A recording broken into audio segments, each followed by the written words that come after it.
What's up, guys? Welcome back to our video this week. I'm Zach, this is Cody, and today we're going to be doing a little comparison video for you guys on some of the new short axle 2022 bows. All these bows are going to be less than 31 inches. We're going to put them through the chronograph, go over the specs, and see what they're doing.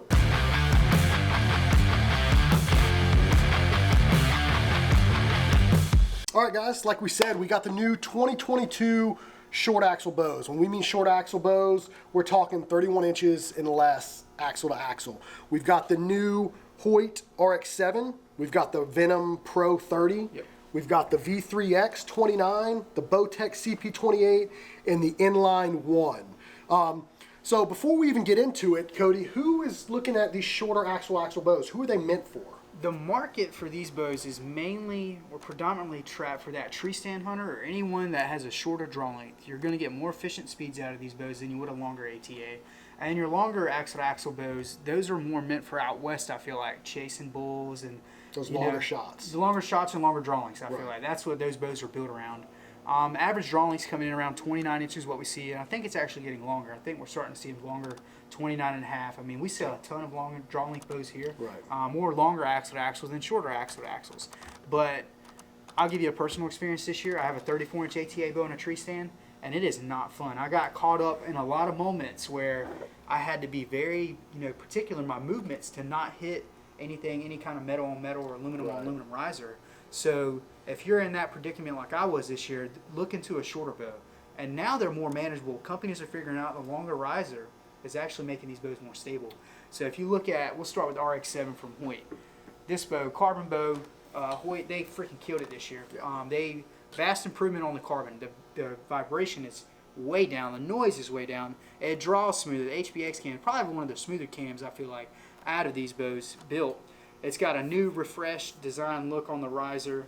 It just looks sharp. I mean, it's just, the bows, honestly, it's just got sex appeal. I mean, it's got curves and edges. It's sweet looking. Patterns are good this year. Yeah, finishes are good. Finishes are a lot better, and I think that's because they didn't use the round tubes. Right. Everything flat. I think everything flat makes it look, better. It dips better. Going off that, the HBX Pro Cam, it is designed a little bit differently. One thing I do like that Hoyt continued over from that is the 2 mod and the 3 mod. Right. So we're going to shoot all these bows at 28 inches. So 28 inches taps this bow out on the 2 mod, which is money. For anyone shorter, the draw length, of course, the draw is going to be a little bit stiffer, but you're going to get more speed out of it. And that's kind of what, in the era now, we've got this whole FOC craze. I think people are forgetting, hey, we do need something that's going to shoot at least 280 feet a second, I feel like. And that's what I build my arrows around. But just specs in general, 30 inches ATA, 6 1/4 inch brace height. The bow IBO's around 342 is what we're seeing as far as from the specs from Hoyt.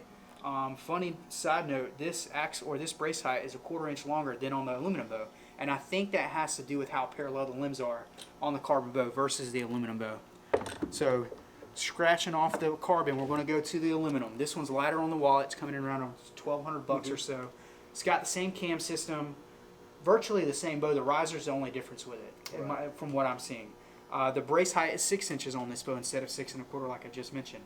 IBO is the same. So you're talking about brace height. How does that affect the bow, the performance of the bow, the speed of the bow, the shootability of the bow? So brace height, all it comes down to is power stroke. So let's say we have a 28-inch draw like we're shooting all these bows. We have a 6-inch brace height. So our power stroke is 22 inches. That's how long that arrow is on the string until it clears until it's actually off the bowstring. Okay. So when we go, let's say we have a 5-inch brace height bow. So now we have a 23 inches of power stroke flowing through there. So we have an extra inch that arrow is on the string. So therefore our form has to be a little bit more meticulous. It's not going to be as forgiving. So of course a 7-inch brace height bow is going to be more forgiving in the shorter category. Right. But the 6-inch is going to give you that speed. Power stroke equals speed, which equals energy. Yes. So other than that, Hoyt, the aluminum bow, man, they did well with that one too. My favorite thing is they integrated the Picatinny into the system versus last year it was a screw-on mod. So good job on Hoyt. They made it look sharp. They made it look clean. Moving from there, the biggest competitor that they have is Mathews. The V3X. Mathews has killed the market. They're probably the biggest bow company out. They probably sell more bows than any company, and that's just me. From selling bows, that's what I'm seeing. A lot of people are shooting them. They are very heavily marketed, but they make a damn good product. Yeah, they've got a lot of great features this year too with the Mathews bows. They do. Carrying over, they've got the switch weight. That's the big thing. Probably the most influential, I'd say, advancement in archery is that switch weight mod. being able to change the poundage without having to change the limbs. So we talk about that. This is a question we get quite a bit. Yep. When I change out the mod and I change the poundage of the bow, do they have to retune the bow? Theoretically, you shouldn't because, well, unless we go from a different arrow, of course. Right. You know, spine of the arrow, that can kind of change around with the tune. But as far as timing, you should be within timing as what you were prior because the mods are identical as far as from a 60 to a 60. Then when you go to a 70 to 70, the cutouts are a little bit different. There's a little bit more a little bit more tension on the cable. Mathews came out with a new quiver this year, the Low Pro quiver. Yep. The limbs actually bend around that thing. It's bananas. It looks good. It does. Specs on this bow, 29-inch ATA. If you look at how long this riser is, this bow is going to be very stable. It shoots, I mean, prior experience shooting this bow, it shoots like a 32 or 33-inch bow to me. I mean, it holds really well. We got a 6-inch brace height here. It floats in at 340 IBO, so it's 2 feet a second slower according to their statistics than the Hoyt. But the only complaint on my bow, or the only complaint on this bow, is the grip. I'm not a fan of a Mathews grip, never have been. If you like the side plates, that's what I prefer. The grip's just too round for me. That's my only complaint on the bow itself. The bow is a little bit heavier. It's coming in right around 4.5 pounds. Same as the aluminum bow. The Hoyt's coming in at like 3.9, and that's without the shortstop stabilizer. That's actually off of there right now. But other than that, they got the SAS field system right here. You've got the harmonic dampening or the Nano 740 dampening system, which I think actually, if you've shot this bow without it, it actually does make a difference. Yeah, it does. So that's nice. And then they've got the new color granite. But other than that, Mathews killed it this year. I like this bow better than the 27 than they released last year. They made a happy medium with this bow. I do too, yeah. There's been a lot of requests for it. I think Mathews really hit the nail on the head with it, going with that 29-inch. It's been a great seller for us. Yeah. And a super high demand for that ATA. I agree. The bridge lock is another thing that captured the market with that. We have guys constantly coming and asking, when they buy a Mathews bow, what sights work on it. Right. We found the Fast Steady triple stack will work on there. The double pins will not work. You have to have an adapter, which actually Spot Hikers released that ATA. It's a windage block adapter, so now you can be able to use that double pin if you wanted to have more for it. The Excel landslides will work. We've done that. B3 is actually creating a phenomenal sight for it to work. That's actually designed around that bridge lock. So it's something specifically for this bow, which is nice. And of course, Excel did theirs, the Mathews variant of it. And Black Gold, from what I've been told by my rep, is actually coming out with the dovetail for the Mathews bows now. So that's a big deal when you're a bow company and you have sight manufacturers build sights around your bow. You're not building your bow around sight manufacturers. Right. That's a big deal. Moving from there, Bowtech. Bowtech, I refer to them as the most tunable bow in the world. Deadlock. This is the best thing since sliced bread for when it comes to tuning a bow. Hands down, it's the easiest thing to do. You turn an Allen wrench based on the tear you're getting through paper. Super easy. You hunted with a Bowtech last year. You had a Solution SS, I believe. I did. Yeah. Probably one of my favorite bows that I've shot. I love it. Hunting out of a saddle, it's great. It's small. And then, like you said about tunability, we tuned that bow in a matter of minutes. I like 2 different arrows, too. Yes. Like, we shot 2 different arrows at that thing to see which one would fly the best. This is the shortest bow in the lineup as far as what we've seen from any company released right now. This is coming in at 28 inches. You've still got comfort and performance. To be honest with you, performance is a little bit aggressive on this thing. It is, yeah. It's the last third of that draw cycle. You're getting into it. It stacks. Comfort, it's right in line with the HBX cam from Hoyt. It is stupid smooth. You can rip the limbs out of the pocket of this thing if you wanted to. This is a beefy joker, though. That's what I was going to say. So that bow right there, when you pick it up, that thing has got some. It's got some heft mass. to it. Yeah, It there's does. some mass on this thing. And you've got a lot of bridging right here. And bridging, I'm not an engineer. I've taken a few courses and stuff like that. Bridging makes a bow stable. So anytime you see a bridge in a riser like that, like the bridge is in here, the bridge is in there, carbon bow, it's actually hard to do. That's why there's so many tubes on them. So you're creating a bridge instead of milling one out. Okay. But going off that, I mean, this thing's a tank. And it holds really good to be as short as it is. What's the weight on this compared to the other bows? It's pushing like pretty heavy. 4.6, 4.7. Yeah, I it's a believe. heavy bow, but it's a is. stable bow. It's a very Yes. stable platform It is for being indeed. such a short bow. It is indeed. But 28 inches, the beautiful thing about this bow is being as short as it is, it's got a 7-inch brace height. So Forgiving. now it's very forgiving. Yeah. So for the guy that is wanting one of the ultimate tree stand bows or saddle hunting, that's another big thing. Mobile hunting now, it's been huge. It's huge. It's massive. It's everywhere. Especially here in North Carolina where we're at with a lot of the guys because, you know, it's just now getting cold. It's the middle Yep. of January. It was 75 degrees on Christmas for us. Everyone's in shorts and t-shirt. The vegetation is still thick. The bugs are still out. Everything's still green. Agree, so guys that are hunting here need something. They want something lightweight, Yep. you know, as far as their hunting setup in general. The mass weight on the bow is my only complaint on this Right. thing. A little heavy. A little bit heavy. I'm excited to see what kind of speeds. I haven't even shot this bow through a chronograph yet. But other than that, good job. I like the design. The geometry of this bow, it fits. It's a good looking bow. Moving over, Prime. Prime has the biggest changes out of every company that we've seen a bow release this year. They went to a new cam, of course. This is the inline cam. These cables, whenever you draw this bow back, they actually shift inside this cam. It is bananas. And we'll get a close-up of that as we go on the range and shoot this bow. This bow has a 7-inch brace height as well. So from the moving from the Bowtech to the Prime, you still have a forgiving setup here. Probably one of my favorite features on this bow is this nano grip. We've had multiple people go outside and leave their bows or go hunting with them, and they go to grab the bow, and it's actually warm to the touch. It's a nice feature. It's soft. It feels like velvet in a sense. This bow comes in at 332 though. The Bowtech 335, so this bow is a little bit more forgiving as far as when it comes to 2-speed and the brace height. It's 31 inches ATA though. So is this the longest of any of the bows that we've got up here? This is the longest. So we've got the longest axle to axle and the longest brace height. For the short bows that we're doing. For the short bows. So this might be the most forgiving bow as far as when we talk about terms of power stroke again. Right. We've got a 7-inch brace height at 28 inches. We got 21 inches of power stroke. So, and this has the limb stop. You have different options though. You can go 75, 80, or 85 on this bow, which that's nice. These other bows, the Mathews you can order 80% mods on, the Bowtech or the Hoyts, you can flip those to, or you can switch those to 80%. Yep. The Bowtech is fixed. It is at 85%. For anyone going out west, that might be an issue, but I wouldn't be taking this bow out west. And this, we're shooting at it with 85%. All of these bows will be shot at 85%, Okay. yes. Yep. Let's see what kind of arrow we're going to be running. This is actually my hunting arrow that I ran last year along with 2 others, but we're not going to go into that. Let's weigh this real fast and let's see what we're looking at.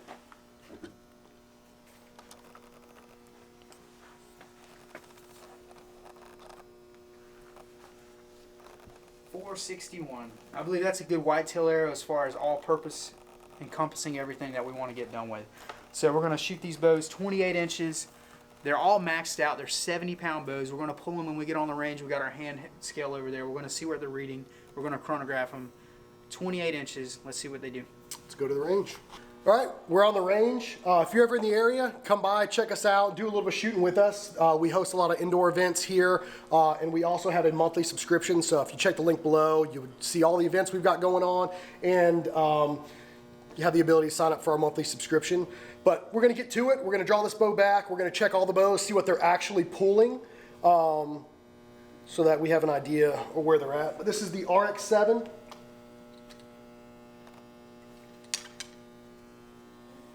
$69.4 pounds.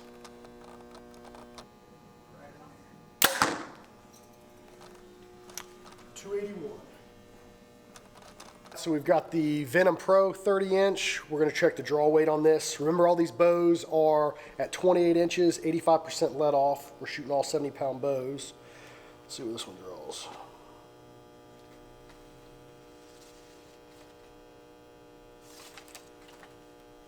$73.6 pounds. Right there. $282. Alright guys, we got the V3X29. Let's see what she is pulling. Zero it out. 28 inches.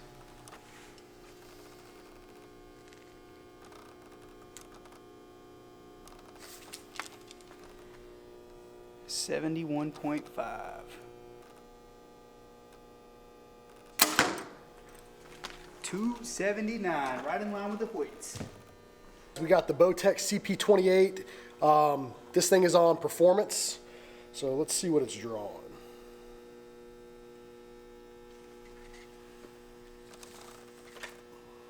Oh, it stacks back there.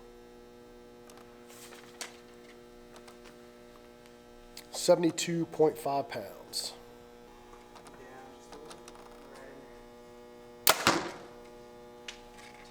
276. It's not bad. That bow is actually on performance. We got the inline one from Prime right here at 28. And some of you might be asking, why do we have an arrow in here? Because accidents can happen. And if you dry fire a bow, it's like a little bomb going off. And we don't want that to happen. Let's see what she's pulling.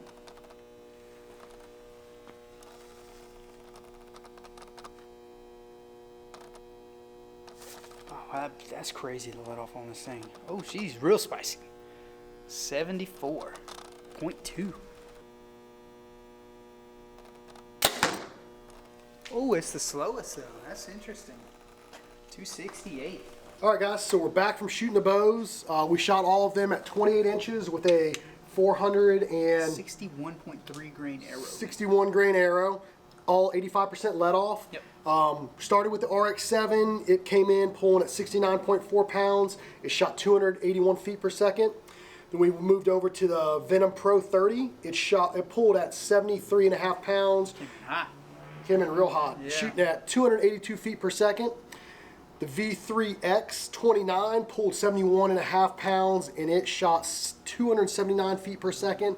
The CP28 we were talking about was Kind of impressive. Yeah. very impressive. 72.5 pounds, shot 276 feet per second. So, Yeah. 28-inch axle bow. 7-inch brace height. It's kind of cooking it. Yeah. Mind you, it is on performance, so I think it draws probably a little stiffer. It is. It stacks a little bit in the back. And then we shot the inline. Kind of disappointed in it, I'll be honest with you. It's a good shooting experience. It's just a little bit slower than what I wanted to be. Yeah, pulled 74 pounds Yeah. just about, and shot 268 feet per second. Yeah. So, what do you think, Cody? It's still probably the most forgiving bow. The 31 inches, Incredibly ATA smooth. 7-inch. Yeah, very, very good. Gosh, I mean, some people might comment when I draw those bows back with the actual hand scale. I'm actually feeling out the draw cycle. I can rip these bows back if I wanted to. I mean, there is no problem drawing 80 pounds. We actually had a monster come in one time, 87 pounds. Mm-hmm. We were playing around with it, but I like to feel out the draw cycle. This is very smooth. The V3X isn't as bad either. What my favorite thing on that is the valley is very, very short, which is going to play to half your audience as far as shooting it and Right. not the other half. I like a shorter valley. It's easier to let down on an animal if you need to. Mm-hmm. The other bows, however, you've got to punch them down, especially the inline when I shot it. I had to really whoa. Same with the CP28. You Yep. really, I mean, it stacks in the back half of that draw cycle. Yeah. And letting it down, it's a little bit of a chore. Yeah. So The it's something to Venom's not consider. as bad either, and I've had a personal experience, shooting the Venom Pro 30. It's not a bad bow to let down. I No, mean, not it's, at all. It's that, the Mathews Valley and that are very tit for tat. I Yeah. mean, I'm a big fan. I like the size of the CP28. It's shorter. It's still shooting just as fast as about the other bows. is that your favorite out of the 5 right now? I don't know that it's necessarily my favorite. There are some pros for me though. Yeah. It's shorter, hunting in these tighter. Corridors are definitely. It's definitely nice. out. It's a little bit heavier, but it Yeah. holds really well. But I do really like the draw cycle of the RX-7. Yeah. The RX-7, to me, it's just a good feeling bow. It's incredibly smooth. It's fast. It's lightweight. It's just got that price, that Yep. price tag on it. Yep. The bow that's sticking out to me, that V3, and I'm not a fanboy of. I don't get paid by any of these. I don't think companies. any of us are here at the shops. We like, sell I all the don't- brands. Yeah, we sell all the brands. I don't go and try and hey, you've got the best bow ever made, yada yada yada. Right. Out of the short bows right now, the V3X kind of is catching my attention a little bit more and more as I shoot it. Mhm. It fits the billet for a good tree stand bow. Now, all-purpose bow, I would not shoot the 29. I mean, the bow that I want is not even in the category right Yeah, here. yeah. We're talking about. As far as smoothness, though, the V3X and the inline are both very smooth to me. Mm-hmm. And the thing with the V3X, like I mentioned, the valley, that's what really catches my attention. Because I've actually, you draw back and you're waiting for that shot, and you don't get presented that shot you're waiting for, you're not going to sit there and hold that thing forever. You've Right. got to let it down. And if you don't want to make a ton of noise, that short valley is sweet. Now, you can mimic that for the inline, making it 80%, Mhm. But if you're playing around with your holding weight and stuff, the 85 is what a lot of guys like to run. Right. The V3X is, Tough to man, beat. gosh, and Mathews, they kill it. They really do. I just hate the grip on it. I'd actually put an Ultraview grip on it. So, I mean, yeah. yeah. I mean, as far as shooter experience, I mean, the Mathews is a great bow, and Yep. it comes with all the different features that are nice too that we talked And I about. think that's a big thing that companies are catching on with as well is accessorizing what you can do to a bow, like the engaged limbs, Right. sitting the bow down in the ground blind. That's freaking sweet. Mhm. Look who did that this year. You got the Ghost sticks from Hoyt. Right, yep. Great concept. PSE did that with the NTN with the actual sticks you can screw into the riser. Great stuff. The Silent Connect system. We actually sell a ton of these. I didn't know how well these would do.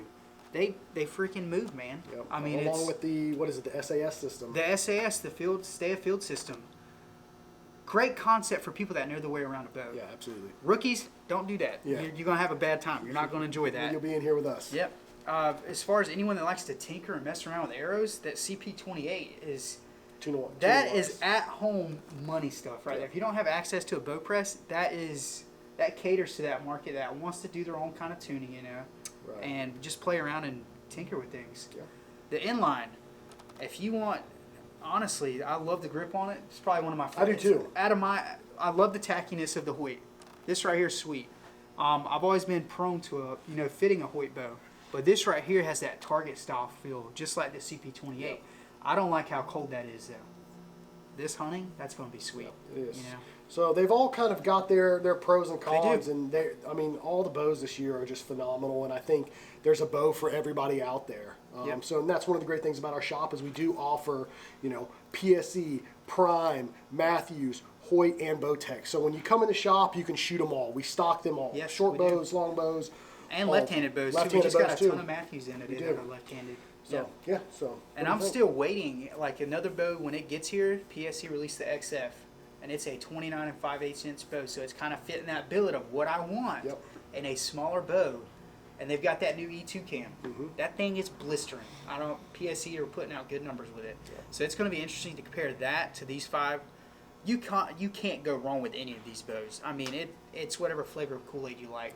Whether you're looking for speed, something smooth and comfortable, whether you want like a warmer grip, you want a lighter bow like the Carbon, or if you want something with a shorter valley, like that.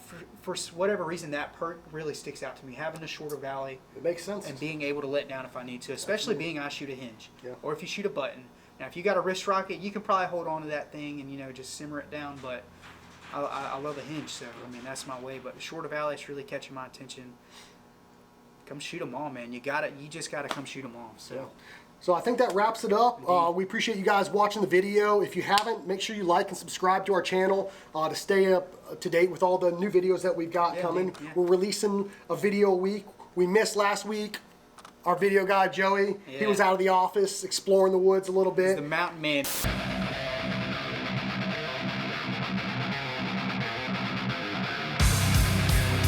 Dude, he is, so you definitely check him out. But yeah, make sure you follow us. Check out all of our social media channels. We're constantly putting content out. And make sure you head over to the website, extremeoutfitters.com. All of our archery, outdoor, tactical stuff is up there. All of our bows are on the website. Some of them you can only purchase in store, but you can see our inventory live and see all the new stuff that we've constantly got coming in. Tons of 2022 new product dropping, new brands. A lot of stuff that we'll be highlighting. So indeed. We got some new strings coming in from a company called Gas, some Freak Show strings. Get ready. They're going to hit the website, so you'll be able to purchase them. Another thing, if you're in the area and you've had a bad, experience with a prior bow shop or another bow shop in there, come see us. Come talk. I love to chit chatting guys, and you don't just because you shoot a bow doesn't mean you have to buy it. And I think that's a big stigma in the archery community. Come shoot them and try them out, see and shop where you have the best experience at. Absolutely. Shop where people are going to tune the bows with you, show you what you're doing wrong, fix things with you, and just get better. Spend the time with it. Yep, indeed. Until next time, guys, appreciate you following along. We'll see you then.